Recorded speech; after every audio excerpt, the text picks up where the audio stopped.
Hey guys, welcome back to the channel. Today what we're going to be talking about is the Muddy Prevue 3. We're going to go over the setup and I'll talk about the pros and cons about this new hunting blind. So stick with me.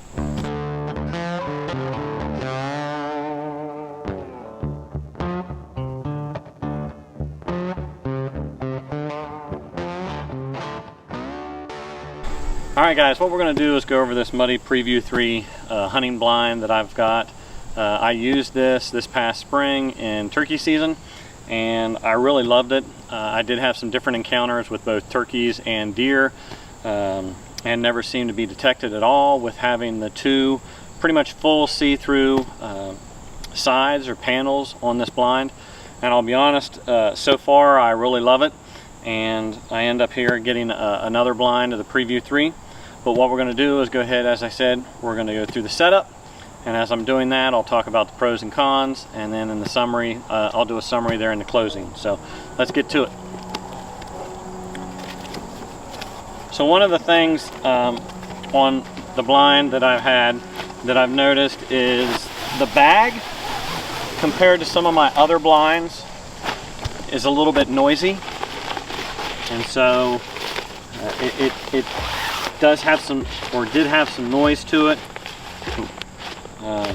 What I do see actually kind of surprised me on this one is this bag is a new design compared to the last one, and it looks like they've made some upgrades to it that is awesome.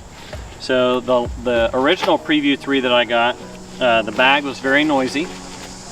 It also had a single strap versus dual straps, and so I do have to say that's one thing I already like and I see that they've changed, is they went now to having the dual strap system to where you can carry it like a backpack. The bag does seem to be a little bit quieter.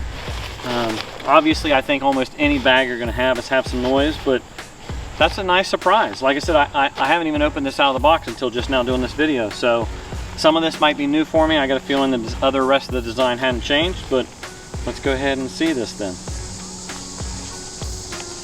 So that's a good change. Now, one of the things I will say that I wish I would have, that I like on some others, is I would have liked to have had a zippered bag.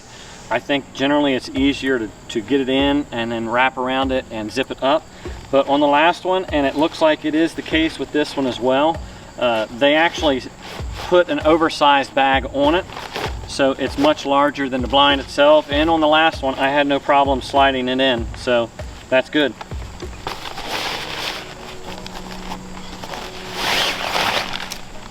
So inside here I do feel that there are some tent stakes, which is one thing that I do like with a blind, to make sure that it comes with tent stakes and also tie down ropes. I can feel inside here that it has it. Generally what it does is has enough to do your sides as well as maybe some of the bottoms or the corners. I'm not going to get all of them out, but yeah, looks like there's ample stakes here that's included. Inside also this bag is the straps that you can tie it down to those stakes on the ground. So that's good. Looks like the hub assembly is a little bit different, I think, than my last one as well. It still looks like a good assembly. Now with this, what I did also find on my last one, and we'll see how this one does generally compared to all of them, what you end up doing is trying to lay the bottom out flat and then try to make a semi-square or a square with the top. I had some issues with this Muddy one of being able to go directly and pop open the top first, and I had good success going through a side, and then once I got one side freed up, I was able to go ahead and do the top and the other three sides. But we'll just give her a shot real quick here and see how she does. Again, I'm not wanting to try to force anything, so I'm just going to go ahead and see if we can't get this to separate out. Kind of flare a little bit like that.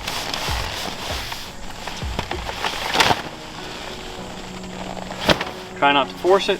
That pops up. I can see it's trying to spin now, so I'm going to go ahead and get it even here. I'm going to come to my side, pull my side out, and what I'll do is come over here, kind of extend these out a little bit, grab that rope that's also used to pull it out and tie it down, pull that hub to me, just flare it, And then I go ahead and do the other two sides. Again, just trying to be gentle, not to force it. Goes up nice and easy. Just like that. So what I'll do is I'll spin it here.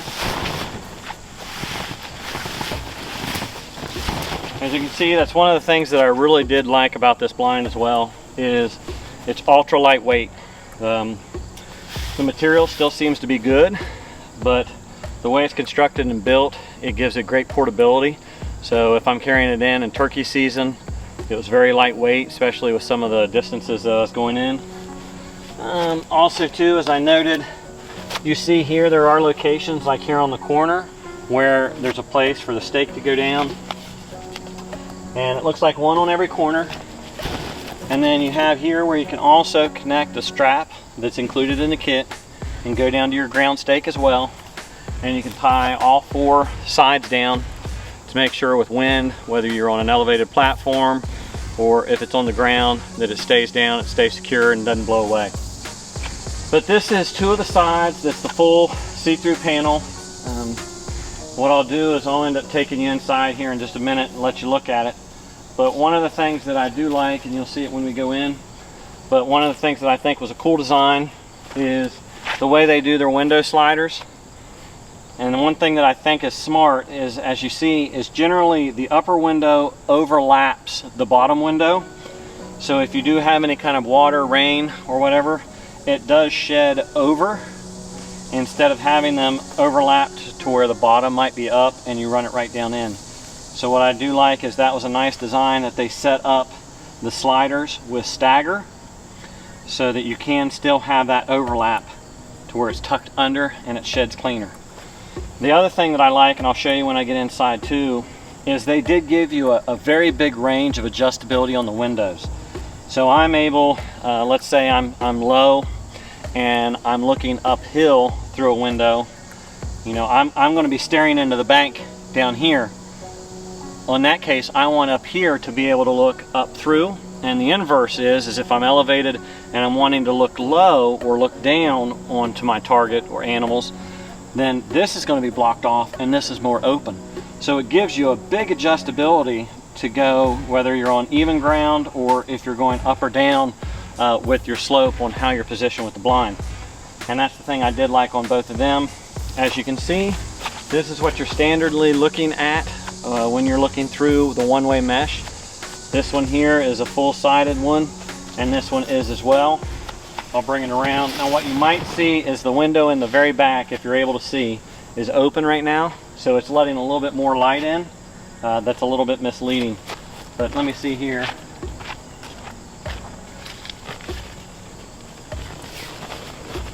See if that gives you an idea. I gave you kind of an idea there when I blocked it up. I'll go inside and seal it up here in a minute. But those are some of the initial things. Now one of the things that I did experience in spring during turkey season is there are a few points that I was getting a little bit of water seepage. I don't think that's unusual for any blind. Anywhere where it's got stitching that goes on, I think you have that chance even on the top hub. So what I use is just some seam sealer that I use with some of my regular outdoor camping tents.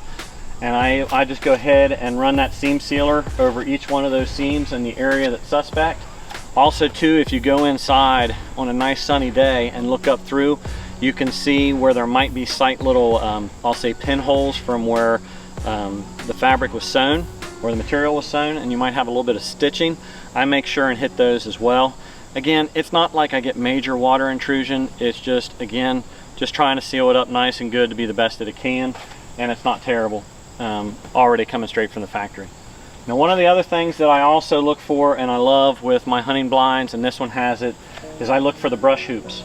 Now on this one here you can see it's got a series of brush hoops across the top, and as well here it has brush hoops along the bottom, and that goes all the way around on all the sides.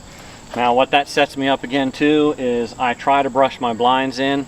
Sometimes I can't, and in that case I'm not able to put it back into a bunch of brush or woods. What I'll do is I'll go trim bushes or brush from the surrounding area, and then I'll just tuck those in and pile them inside those and around it, just to break it up a little bit and make it blend in a little bit more with its surroundings. But those are another things that I look for as well. And so yeah, that's pretty much here on the outside. The one thing I'll do is maybe spin around and show you when we go into the blind. Another thing that I do like is it has a very nice big access door. And so if I have like my turkey vest or my shotgun or some other things, or maybe I'm going in with a compound bow, or maybe the kids are hunting with me with a crossbow, then in that case too, I've got plenty of room that I'm not snagging. It's nice, big, and open and easy to close up, and it's quiet too. The zipper system is built very well, so I can tell that it's not going to jump off the track, and it slides very nicely and quietly for the most part. So that was another thing. So what I'll do now is I'll go ahead and take you inside and let you just see how these windows look. I'll let you see how it looks through these two front panels that are, again, one-way mesh that I think are awesome. I know with this Muddy, when I was in it, again, I'll see if I have the video to share here at this point. You can see where there's a doe, I believe it was, that walked right by, maybe in a light rainstorm, walked right by and crossed through. Never had a clue I was even there. And then I think there was another clip I might share if I have it here, of a hen walking through, and again, never paid a bit of attention to me. And the thing I love, especially like this here where I'm a self-filmer, I love the idea of having that flexibility to where I'm able to go ahead and have my camera shine through the entire panel to where you, the viewer, can see everything that's going on, and you're not limited to just small windows sections, let's say, to see what's going on. You can see the entire area. Same thing for me as the hunter. I love the idea as well that I don't have maybe something that's blocking or impeding my view. I've got those two full open panels that lets me see everything clearly and have nothing, you know, hidden from me. And at the same time, you know, when I open up and adjust these windows, then I have that pretty much full panoramic. I might set it up to where it's kind of catty-cornered, to where that way the primary direction I'm wanting to be, or my focus might be, whether it be out on a food plot, a clearing, an oak flat, what have you, I've got those two full open areas for the windows to be open and shoot, and I've got full viewing as well for what might be my primary. Now the other thing you'll see too is you do have a third side that has the slider on it as well.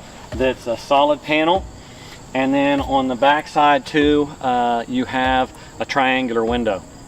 Now one thing I'll go ahead and mention here before I go in, one of the things I'd like to have seen with the triangular window is I would like to have had it somehow on sliders as well. So to me, one of the things I think they could have done is maybe somehow come across and maybe even made it rectangular, or somehow put the triangular window on sliders to where, you know, if you start at the top and you still come down, that top is still wide enough that it can come down and fully cover and adjust where you have that full window opening. And then if you wanted, you can maybe do the bottom wedge as well to come up, and then that just gets bigger and bigger also. That's just my opinion. The one thing though, again, that I did like on the design is they were smart, and again on the edge they did the overlap on that window as it comes down, so again it's shedding water out of the blind and not into the blind. So again, here, this is the door. As you can see, it's got pretty big open access, large zipper, again smooth easy action, comes open and it gives you a nice big open easy access in. And then what I'll do also is I'll show you this window.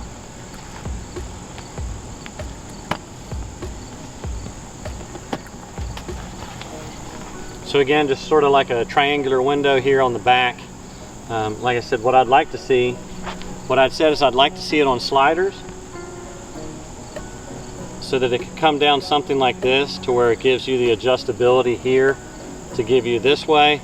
And then the inverse would be as if you could bring it up to where the triangular bottom one comes up, so you would have different heights here to be able to look through, especially even if you just want to use it as a small viewing window to look behind you. Alright guys, so we've stepped inside the blind. I still just have the two sliding windows open. I've got the triangular window and the door still open. What the heck, close the door. So this is generally what it would look like. I do still have that back window open. It would probably dim it down a little bit. It's a very sunny day, just for frame of reference.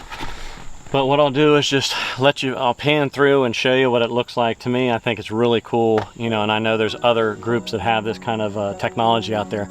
But again, I think it's really neat looking through it.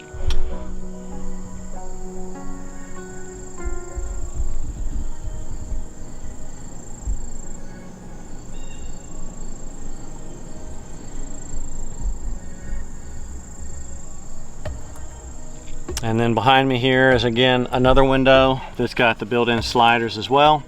And then around here is the triangular window and the door. So what I'll do is show you here just some of these the windows.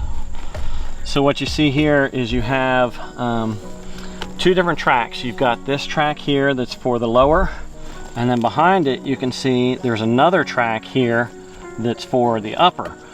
So again, I can bring this one down, and that's down here, let's say to the maximum, and then I can bring the lower one up and put it in front of that one, and it has that overlap and has that full sliding range. So again, you can see I can bring this slider clear down all the way past to where the fabric stops, and the same way on the top I can go clear up above again, so that if I want I can roll this up, tuck it up in here, and I'll bring it up here, tuck it up in here behind this to help hold it, and gets it up out of the way to where, I mean, if you wanted, you can look, it's a big opening that's probably at least, I don't know, 14, 16 inches right here of opening. And again, I keep it to where I set it once I'm sitting in the chair, and I can look and see what height I really want. Another thing again is you've got this black outside here, and it comes over to where the door is. And again, I like to probably tuck back in more in this way here, and that way I'm back in this side. I can go ahead and drop these windows down as well, and you can see it's just that you don't have the see-through technology, but you can still have a nice see-through area. It's good and dark. One of the things I'll show you here is I do see a few. Let's see if I can point it out. So it's not picking it up real good. Let's see if I'm able to zoom in and see it. There's a little pinhole right here where the two pieces meet. Oh, they're the ones finally showed up. You can see it. I'll cover it with my finger there, and there it's back again. So those were examples for of where I would go ahead and use the seam sealer and cover that up with the seam sealer. One thing I will note too with this Prevue 3, it's supposed to also be a 3-person blind. My opinion is this blind, with all my gear and everything, from camera gear and what have you, to me is probably a 1-person blind. Best case 2 people. So I do not see stuffing 3 people in here. That's just my opinion. But for me too, I'm primarily using it for a 1-person, and then also with my boy, or whichever boy, to be able to hunt and come in here and have enough room to where we can have the camera tripod, have 2 small chairs, and be able to see and fit in here clearly. So, but I like it. I think it looks good in here. You've got the reinforcement hub assembly right here, so that it's got backing to help protect the fabric and material with the hubs, so that you don't pinch or damage the fabric. One little tip too also that I've picked up on, I've seen others there on YouTube doing it, and I did it this turkey season, is, you know, this takes up a good bit of area. You don't think it does, with this backing reinforcement here to protect this as the material goes up and down. But if you go ahead and wrap that and try to neck that down all the way through the top and the bottom, that really takes away some of the area that you might have where you might accidentally shoot it with an arrow or what have you, or deflect hitting it accidentally when you don't see it. So again, it can be a huge difference just to take like electrical tape or some type of wrap and go around it and do it all the way up and down. But I thought that was a really good tip to whomever it was. I can't remember that showed me it or showed it on YouTube, but I thought that was really good. So I tell you what we'll do is go ahead and step back outside. I think that pretty well covers the inside here, and I'll go over just some of the general pros and cons that I might have missed that I have listed out. So I just wanted to show you guys real quick what it looks like probably with a general hunting setup, with at least the 2 windows open with reasonable shootability, whether it be a bow or a gun, the back window closed. What you have is you do have the blackout back and one side that gives you some little bit of cover too as well to sink back in, and especially too if you go ahead and wear any kind of like black face gear, gloves, and shirt, probably long sleeve, lightweight, or depending on whether you're in the fall and the colder weather temperature. For me in turkey season, I wore the black at least shirt and face gear with it, and I just had my regular camouflage gloves. But this gives you a general feel of what it would look like with at least the 2 slider windows open on these that are the see-through mesh, and then this side here on the back side that's also the sliders, it's closed currently. But as you can see, I think it looks really good. Alright guys, so I just wanted to go over just some of the pros and cons about this Muddy Prevue 3, and I apologize, but I've got some of it here documented on my phone, and I just want to make sure and go through. Some of these I've already covered, some I haven't maybe. Again, I'll go over pros first. So to me, I thought it was very well built. The thing I liked also, as you saw, it's very quick and easy setup. I'll show you here in a minute maybe the quick breakdown and be able to maybe try to get it back in the bag. I liked that the triangular window had the outside seams on it to help let the water run out and not in. I like the brush hoops, the tie down points. The sliders are very nice and quiet, soft material, so you can do it very easily and quietly. So let's say a turkey or a deer happens to go to where I maybe have one of these windows up and overlapped or closed. I feel comfortable that I can easily lower those down and not get busted doing it to set myself up for a shot. And that would be the same way at the triangular window. It's just a stretchy elastic with a little hook that, you know, you just pop it off and it drops down, but that's a good bit of movement. The reinforced hubs, I like the large entry door. I love the see-through mesh, the window adjustability. It's very, as I said, lightweight. It packs easily back into the oversized bag. And for me, you know, one of the things is it provides excellent viewing for filming, both me as the hunter and you as the viewer. The cons, at least on the other version of the Prevue 3 that I had, the bag was very noisy. Kudos to them. It looks like that maybe the fabric material has changed some to where it's not as noisy. Also too, I do like the fact that they went to a dual backpack kind of system with 2 straps, where I think my other one is a single strap, so it's more of a crossbody or a single one that was wanting to maybe fall off my shoulder, especially when I had all my gear that was kind of flaring out to where it couldn't lay tight to me. I like the fact that it has the dual shoulder straps now. I did mention that I would like to have seen it be zippered, but again, with this design being oversized, it does slide back into the bag easy. It did have, or does have, some leak points, at least on the other version. This one, I didn't see near as many pinholes around the seams as I did on my other one. Again, not saying that there's a lot, but there is some, and so I can just use some seam sealer on those. One thing also too I did observe while I was sitting in the rain was that this tight mesh, the water will go over and kind of cover up and block out these openings to where it'll eliminate or minimize your visibility through it. And it's one of those that, kind of like on a screen window, screen door, you can just give it some soft taps and it'll kind of clear itself and drop off. I did note too that to me it is tight for 2 adults and camera equipment, but as I said, it's probably okay with me and one of my younger children. 2 adults, it can probably happen. It's just going to be tight, and you're going to have to get to know each other pretty good. Other than that, that's it. Like I said, I hope that you guys found this video useful. This was the Muddy Prevue 3, and as I said, I used it this past spring turkey season. Was very impressed with it, and got this one here as well. And yeah, if you guys have any questions, comments, put them down in the sections below. Otherwise, like the video, subscribe to the channel, ring that bell. We'll be bringing you some more content, and I appreciate you guys joining me. I hope that you found this video useful, and we'll catch you on the next video.